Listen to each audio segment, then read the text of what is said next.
灣仔體育總會係2001年6月29日成立，創會25年期間得到政府部門同埋社會各界嘅鼎力支持。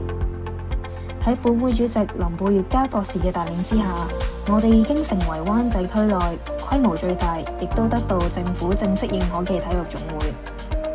我哋唔單止係中國香港足球總會轄下其中一個培訓青少年足球嘅球會，仲有唔少運動隊伍為灣仔區同埋本會贏得唔少嘅佳績。本會持續喺區內舉辦唔同嘅體育培訓同埋比賽，當中包括田徑、羽毛球、游泳、足球、籃球、乒乓球、跳繩同埋匹克球等等。其中田徑、羽毛球、游泳、跳繩、三人籃球同埋長跑嘅代表隊訓練計劃，每年都會重點為灣仔區培訓體育精英，代表灣仔區出賽，爭奪殊榮。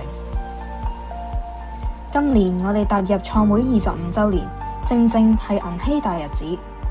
為咗同大家一齊慶祝，我哋會舉辦多項嘅活動，項目多元化，希望各位市民都可以參與其中，喺活動上邊大展身手，同本會一齊歡度一個重要嘅里程碑。